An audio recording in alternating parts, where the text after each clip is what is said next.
이 시간에는 진정한 회개가 문제를 풀어버린다. 진정한 회개가 문제를 풀어버린다는 제목으로 말씀 전하도록 하겠습니다. 최근 우리의 마음을 아프게 했던 사건이 있었습니다.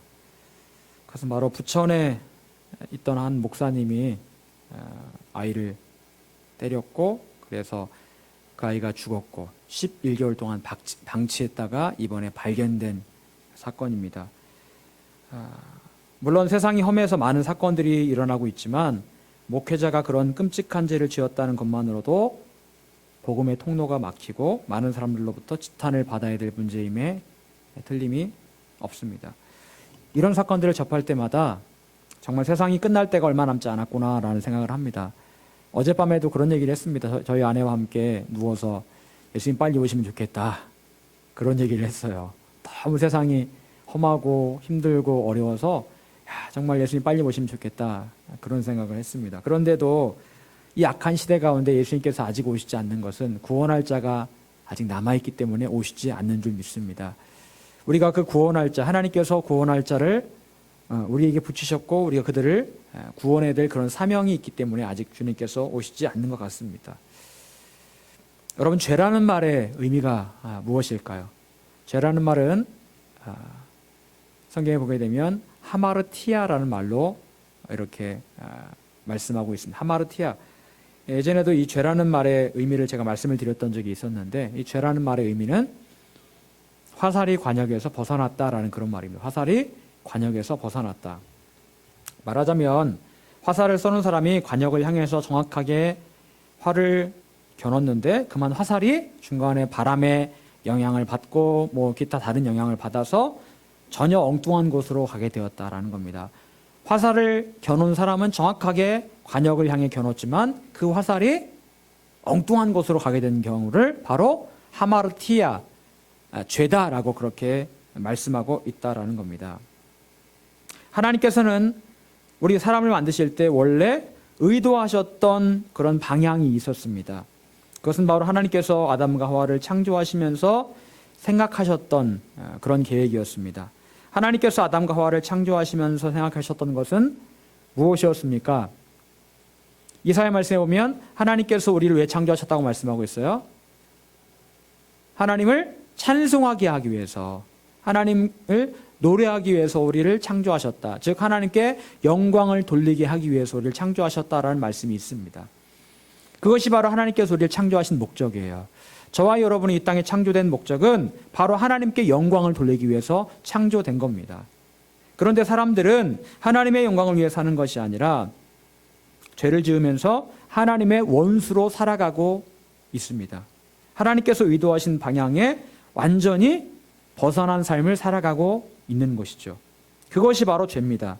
오늘은 이 죄와 회개에 대해서 한번 살펴보기를 원합니다. 오늘 본문은 예수님께서 한 집에 들어가셔서 말씀을 전하실 때 생긴 일입니다. 예수님께서는 바리새인과 서기관들이 함께 있는 그 집 가운데로 들어가셨고 거기에서 말씀을 전하셨습니다. 그리고 예수님께서 그 집에 계신다는 소문을 들었을 때 수많은 사람들이 예수님을 보기 위해서 그 집 안팎으로 모여 있었습니다.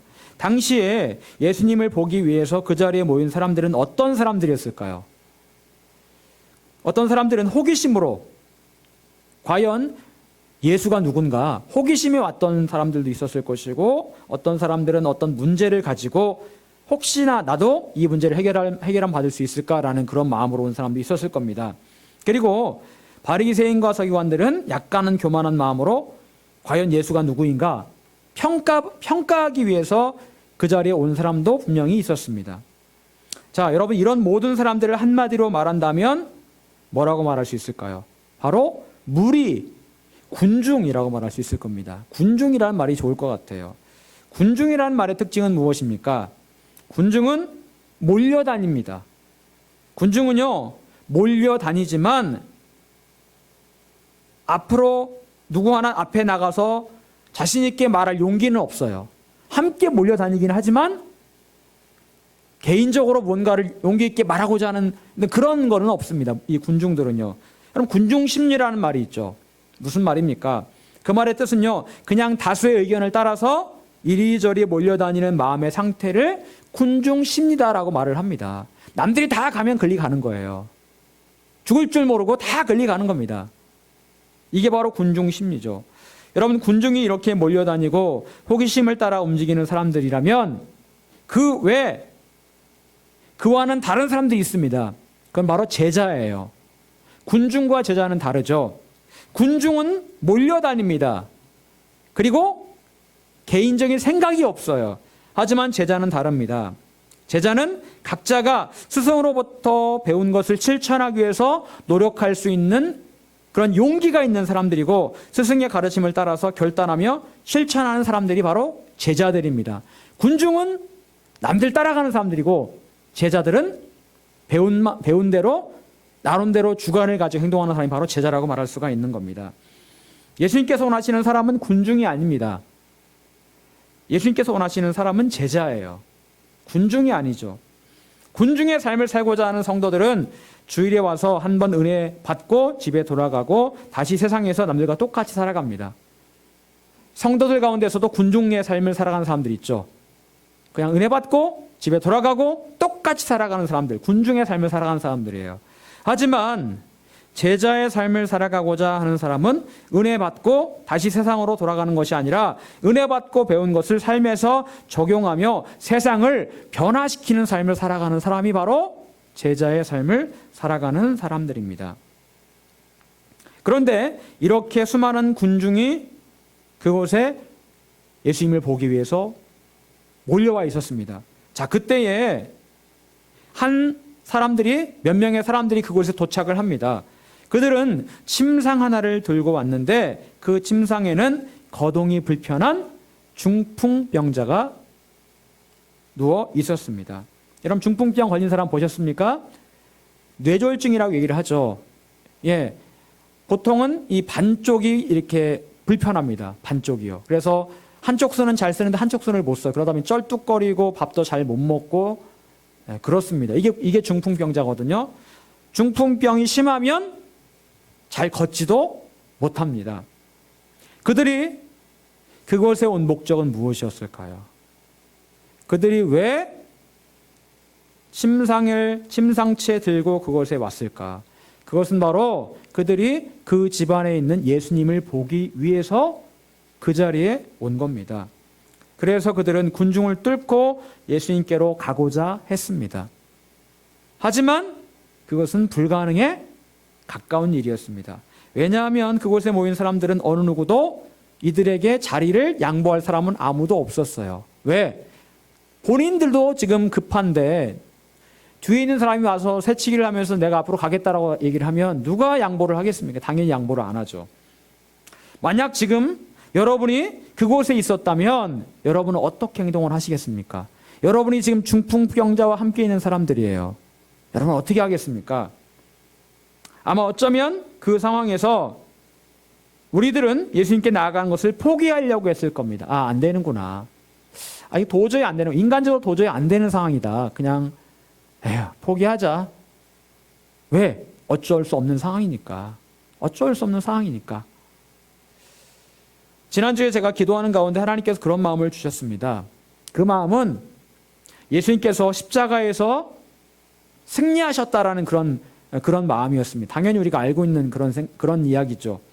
예수님께서 십자가에서 승리하시기 전까지 어땠습니까? 상황이 어땠어요? 굉장히 안 좋았습니다. 예수님께서 잡히셨고 재판을 받으셨고 재판의 결과 십자가에서 사형 집행을 하기로 결정이 되었습니다. 어느 누구 하나 예수님 편에 선 사람이 아무도 없었어요. 모든 사람들이 예수님께 침뱉고 돌 던지고 있었습니다.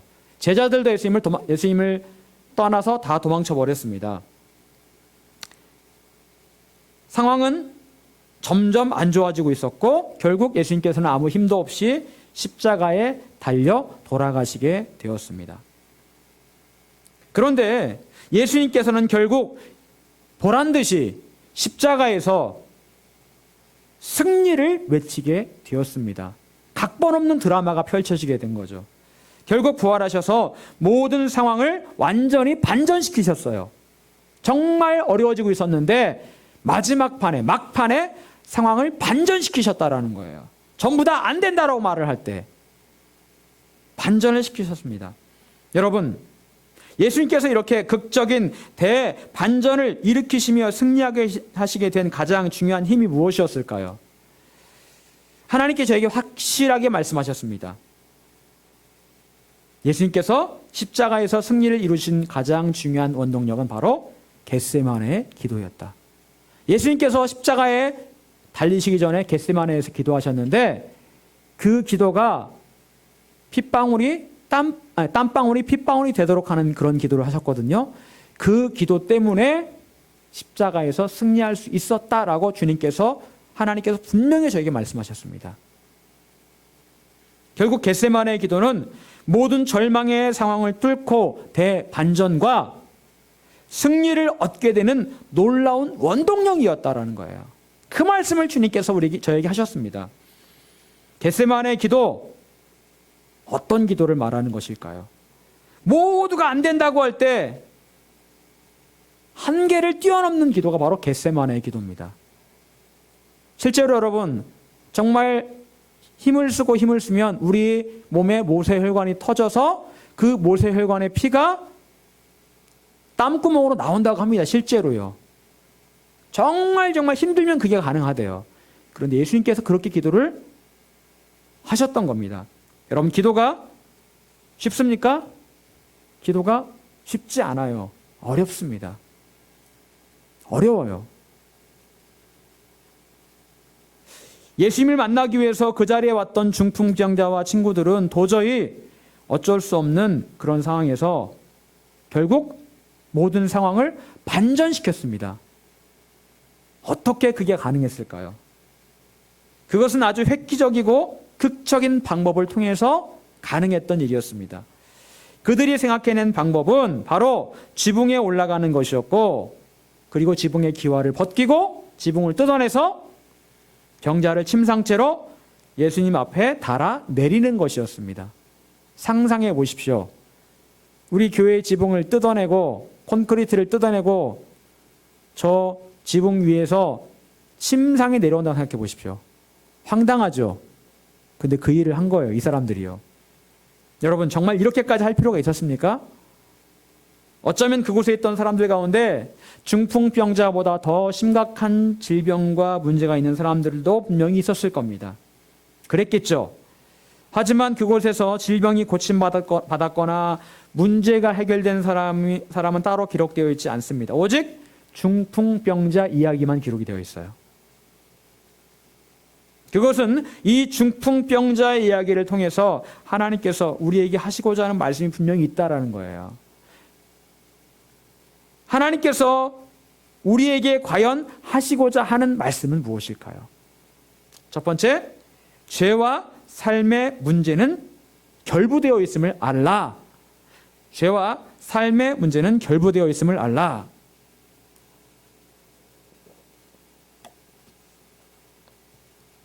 중풍병자는 지인들의 도움을 받아서 결국 지붕을 뚫고 예수님 앞으로 내려오게 되었습니다. 자, 그런데 그때 지붕에서 내려온 중풍병자를 보신 예수님께서 뭐라고 말씀하십니까? 뭐라고 말씀하시죠? 이 사람아, 내 죄 사함을 받았느니라. 이 사람아, 내 죄 사함을 받았느니라. 예수님께서는 지붕을 뚫고 내려온 이 사람이 어떤 문제가 있는지를 알고 계셨습니다. 이 사람에 있는 문제는 뭐였을까요? 중풍병이에요. 중풍병. 이게 문제입니다. 자, 그렇다면 예수님께서 나는 내게 명하노니 중풍병에서 나음을 얻을지어다, 이렇게 말씀하시면 되잖아요. 그런데 예수님께서 뜬금없이 그렇게 말씀하시는 겁니다. 이 사람아, 내 죄 사함을 받았느니라. 여러분, 왜 예수님께서 중풍병자에게 내 죄 사함을 받았느니라고 말씀하셨을까요? 이유가 뭘까요? 여러분, 이유가 뭘 것 같아요? 여러분, 우리는 이 말씀을 가만히 생각해 봐야 됩니다. 예수님께서는요, 중풍병자에게 있는 이 질병의 원인을 뭐로 보고 계신 거예요?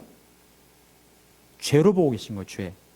죄가 바로 이 중풍병의 원인이다. 물론 모든 문제, 모든 질병의 원인이 죄는 아닙니다. 하지만 어떤 문제의 상당 부분은 해결되지 못한 죄와 관련이 있다라는 것을 우리는 알아야 돼요. 여러분, 현재 후진국의 상당 부분이 어느 지역에 위치하고 계신지 아십니까? 위도 10도에서 40도 사이에 위치하고 있어요. 10, 40창이라고 보통 얘기를 하죠. 이 안에 들어가는 나라들은 주로 동남아시아, 북, 아프리카, 중동 지방의 나라들이에요. 그럼 중동 지방, 중동 지방이 후진국이 아니잖아요. 그럼 중동 지방 돈 많죠. 석유 팔아 돈 많죠. 근데 여러분, 중동 지방에 있는 나라를 보고 선진국이라고 말하는 사람이 있습니까? 선진국이라고 말 안 해요. 후진국이라고 말하죠. 돈 많다고 선진국은 아니에요. 여러분, 이 10, 40창에 있는 나라들의 공통점이 뭔지 아세요? 자원이 많습니다. 자원이 많아요. 석유, 천연가스, 기타 자연 환경들이 굉장히 좋아요. 나무도 막 굉장히 아름드리 나무가 많고요. 그런데요, 이 지역에 위치한 나라들 하나같이 못 삽니다. 필리핀, 인도네시아 자원 많잖아요. 선진국은 아니에요. 하나같이 못 살아요. 아프리카 보세요. 여러분, 또 하나의 공통점이 있습니다. 이 지역에 위치한 나라들의 대부분은 기독교 국가는 없습니다. 다 우상을 숭배하는 토속신앙이라든지 힌두교, 이슬람, 이런 신들이, 이런 종교가 지배하는 나라들이 바로 이 지역에 있는 나라들이에요. 여러분, 이것은 무엇을 말하는 것일까요? 물론 단정적으로 말할 수는 없습니다. 하지만 하나님께서는 십계명을 통해서 하나님 외에는 다른 신을 내게 두지 말라라고 말씀하셨고, 우상을 만들지 말라라고 말씀하셨습니다. 우상에 절하지 말라고 말씀하셨어요. 그런데 이 지역에 속한 나라들은 하나님 외에 다른 신을 섬기고 우상에게 절하는 죄를 짓고 있는 나라들입니다. 심지어 카톨릭 국가인 필리핀도 집집마다 성모 마리아상을 세워놓고, 근데 성모 마리아상이 기괴해요. 굉장히 이 성당에 있는 그런 모습이 아니라 기괴하게 생겼습니다. 꼭 무슨 귀신처럼 생겼어요. 그것들을 집에다 해놓고 거기다 막 향을 피워놓고 막 절을 해요. 향을 피워놓고 절을 한다니까요. 그러면서 예수 믿으세요 하면은 나 예수 믿어요 이렇게 얘기를 한다고, 이 사람들이요. 우상을 숭배하면서. 여러분, 이런 현실을 볼 때 아무리 자원이 풍부해도 죄의 문제를 가진 나라들은 결코 현실의 문제가 풀어지지 않는 것들을 우리는 분명히 볼 수 있습니다. 여러분, 죄는 단순하게 그 죄의 문제로 끝나는 게 아니에요. 죄의 문제는 반드시 삶의 다른 문제를 물고 들어가는 것들을 우리가 볼 수 있습니다. 우리가 잘 알고 있듯이 소돔과 고모라 멸망의 원인은 분명 죄 때문입니다. 로마 왜 멸망했을까요? 죄 때문입니다. 폼페이, 로마의 한 도시였던 폼페이, 화산재로 덮였죠. 그 도시가 어떤 도시였는지 아십니까? 동성애가 그 나라가 창궐했던 도시예요. 결국 그 도시도 화산재에 묻혀버렸죠. 여러분, 멀리 보지 않고 우리의 삶에도 마찬가지입니다. 우리에게서 해결되지 않는 문제가 있을 수 있는데, 때로는 그 문제의 주 원인이 죄 때문일 수 있다라는 거예요. 그것은 마치 도려내지 않은 작은 썩은 부위 때문에 사과 전체가 썩어 들어가는 것과 같은 문제라고 볼 수가 있습니다. 죄라는 아주 작은 것 때문에 내 인생 전체가 지금 썩어 들어가고 있는 거예요.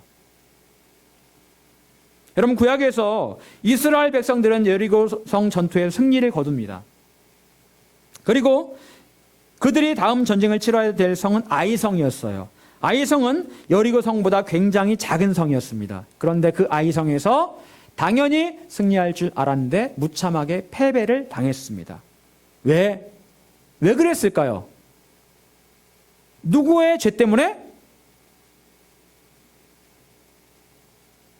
누구의 죄 때문에? 모르세요? 아간의 죄 때문에. 아간. 이름도 참 좋지 않죠. 아간의 죄 때문에 아이성 전투에서 그들이 무참히 패배할 수밖에 없었습니다. 한 사람의 죄가 공동체에 수많은 사람들을 죽게 만든 거예요. 패배함으로. 여러분 히브리서 12장 1절에 보면 이런 말씀이 있습니다. 모든 무거운 것과 얽매이기 쉬운 죄를 벗어버리고, 그리고 이 말씀 앞에는 경주에 대한 말씀이 나와요. 경주를 해야 되는데 너희가 모든 무거운 것과 얽매이기 쉬운 죄를 벗어버려라. 여러분 우리 인생은 한마디로 경주입니다.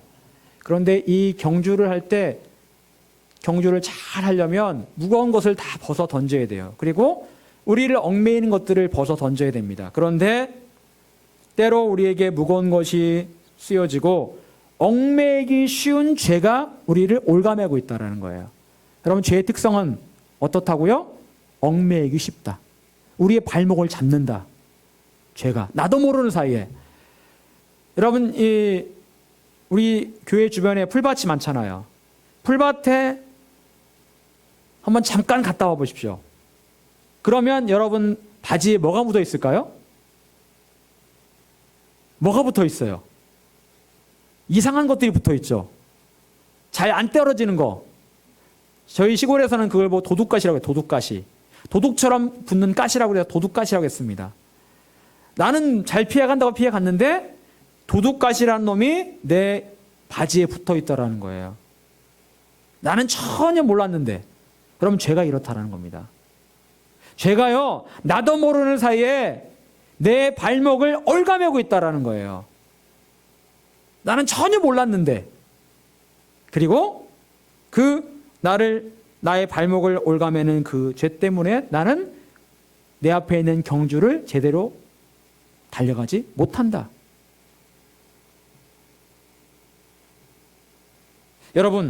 여러분에게 어떤 문제가 생겼다면 그 문제의 원인이 무엇인지를 우리는 깊이 생각해 볼 필요가 있습니다.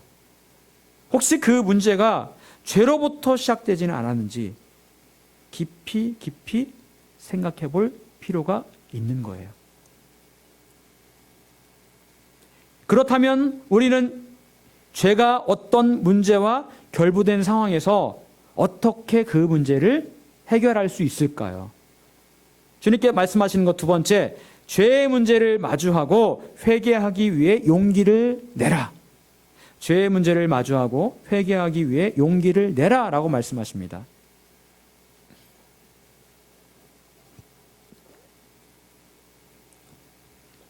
오늘 본문을 보게 되면 예수님께서는 중풍병자에게 죄 사함을 받으라 라는 말씀을 하시기 전에 무엇인가를 보셨습니다. 무엇인가를 보고 난 다음에 이 사람아 죄 사함을 받으라 라고 말씀하셨어요. 성경에 보게 되면 무엇을 보았다고 말씀하십니까? 믿음. 누구의 믿음? 그들의 믿음. 자, 그렇다면 그들의 믿음이라는 건 누구의 믿음이라는 거예요? 중풍병자를 들고 온 그 사람들의 믿음. 그 사람들의 믿음. 그 사람들이 어떤 사람들이었을까? 잘 몰라요. 잘 모릅니다. 아마 중풍병자의 그냥 지인이었을 거다. 특별한 관계가 있는 사람들이었을 거다. 어쩌면 가족, 어쩌면 친구, 어쩌면 이웃이었을 겁니다. 하지만 분명히 알 수 있는 것은 그들은 지붕까지 뜯어내고 침상을 내릴 정도로 중풍병자를 고치고 싶은 마음이 있었던 사람들이었다. 그리고 예수님께서 중풍병자의 죄를 사해주고 병을 고쳐주신 가장 중요한 원동력은 중풍병자 자신의 그 믿음도 있었겠지만 그것보다도 누구의 믿음? 그와 함께 온 사람들의 믿음 때문에 예수님께서 중풍병자를 고쳐주셨다라는 거예요. 우리가 생각할 때는 질병의 치유를 받기 원하는 사람, 당사자의 믿음이 제일 중요한 거 아닌가라는 생각을 합니다. 물론 당사자의 믿음이 그 사람 자신의 질병을 치유할 수 있습니다.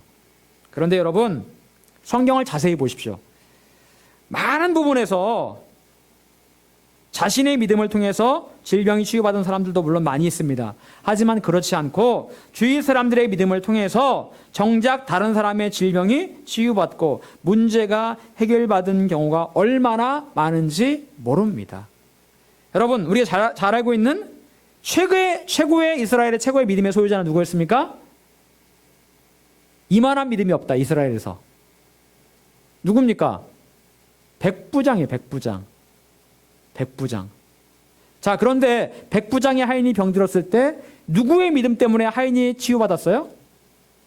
백부장의 믿음 때문에. 하인의 믿음이 아니에요. 백부장의 믿음 때문에 치유받았습니다. 귀신 들린 딸을 둔 가나안 여인, 귀신 들린 딸은 기도할 수 없는 상황이었어요. 귀신 들렸기 때문에. 그런데 누가 예수님께 기도합니까? 그 어머니가 기도해요. 엄마가.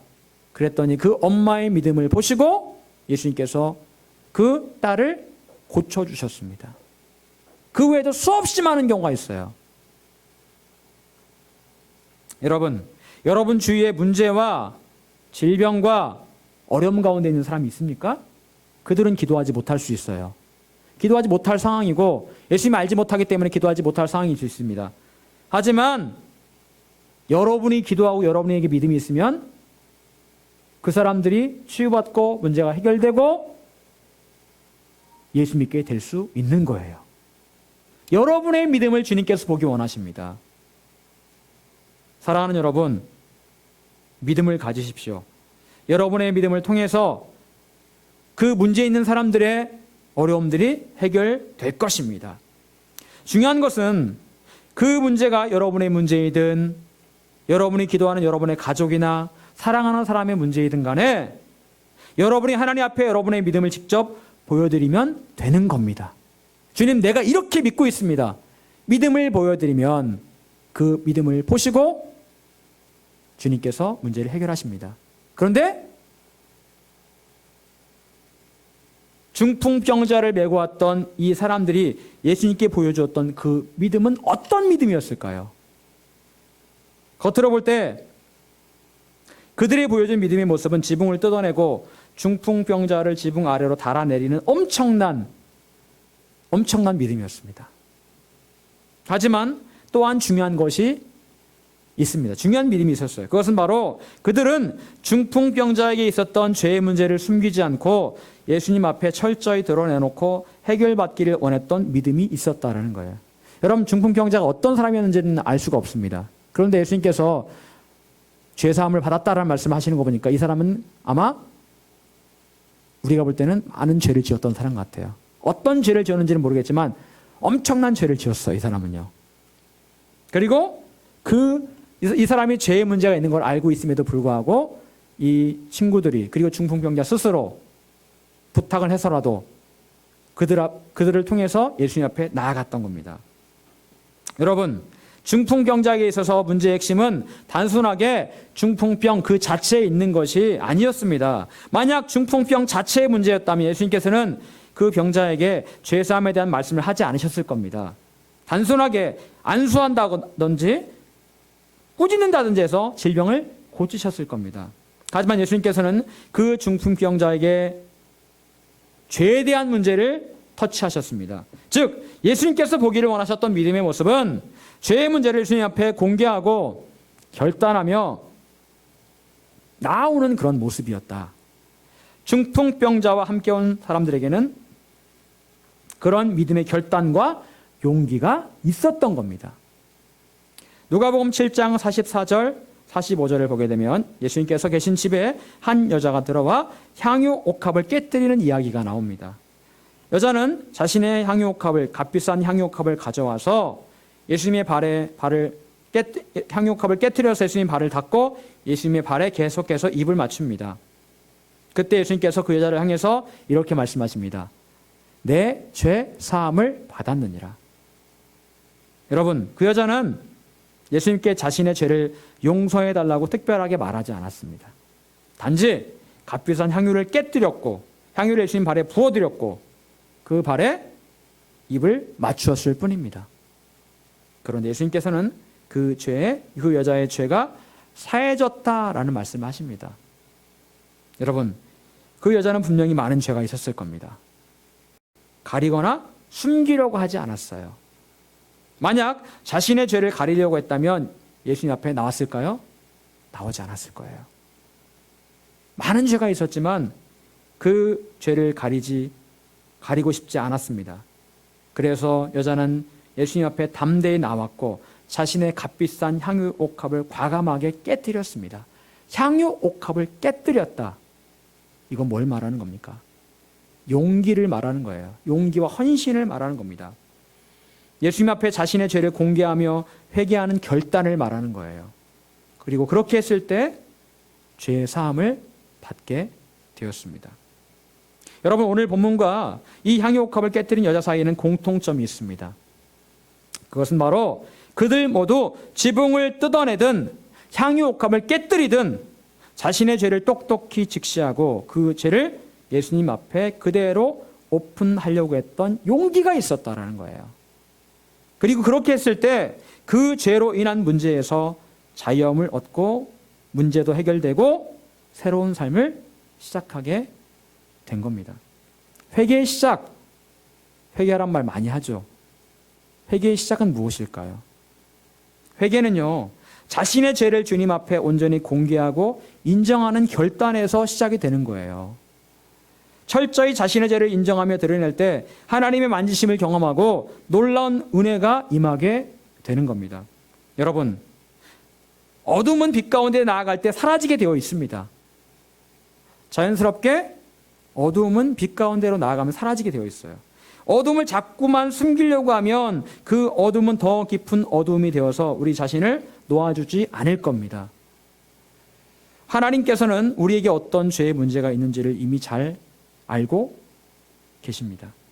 그리고 우리의 죄 때문에 우리가 어떻게 결박당해 있는지도 잘 알고 계십니다. 그런데 주님께서는 우리에게 말씀하십니다. 너의 죄를 자백하라. 스스로 고백하라. 이미 알고 있다. 자백하라. 그러면 내가 너를 깨끗하게 할 것이다 라고 말씀하세요. 여러분, 우리가 이 문제로부터 자유하기 위해서 우리는 우리 자신의 죄를 철저하게 하나님 앞에 가지고 나아가 그분 앞에 오픈을 해야 됩니다. 계속적인 이런 과정을 통해서 우리는 점점 새로워질 것이고 죄는 결코 우리를 결박할 수 없을 것입니다. 진정한 회개에는요, 용기가 필요합니다. 나 자신을 하나님 앞에 오픈하고 빛 대신 하나님 앞에 나를 완전히 공개하는 일이 계속적으로 일어나야 됩니다. 사랑하는 여러분, 중풍병자와 그의 친구들처럼 예수님 앞에 여러분의 죄의 문제를 그대로 가지고 나아가시기를 바랍니다. 우리에게는 이런 용기가 필요해요. 죄는 숨긴다고 숨겨지는 게 아니에요. 죄에 묶여진 문제들을 해결하기 위해서는 그 골마 터진 죄를 예수님 앞에 가지고 나아가 완전히 드러내 놓아야 합니다. 까발려 놓아야 돼요. 문제만을 해결한다고 해서 문제가 해결되는 게 아니라고요. 골마 터진 부분을 도려내서 버릴 수 있는 용기가 필요한 겁니다. 누구에게도 도려내지 않았던 죄의 문제. 하지만 더 이상 그것을 꽁꽁 숨겨두어서는 안 됩니다. 예수님께서는 지붕을 뜯어내서라도 그 죄의 문제를 주님 앞에 용기 있게 가지고 나오라고 이 시간 우리에게 말씀하고 계십니다. 남들은 저건 바보 같은 짓이야. 뭐 저렇게까지 할 필요가 있어. 라고 말하겠지만 그들에게는 자기의 죄를 그렇게라도 예수님 앞에 가져가고 싶은 용기가 있었어요. 그리고 그 용기 있는 믿음을 보시고 중풍병으로부터 완전히 자유함을 얻게 된 것입니다. 바라기는 저와 여러분 모두가 이 죄와 관련된 모든 문제를 완전히 청산함으로 여러분의 모든 문제가 해결받는 놀라운 역사가 있기를 간절히 축원합니다. 기도하겠습니다.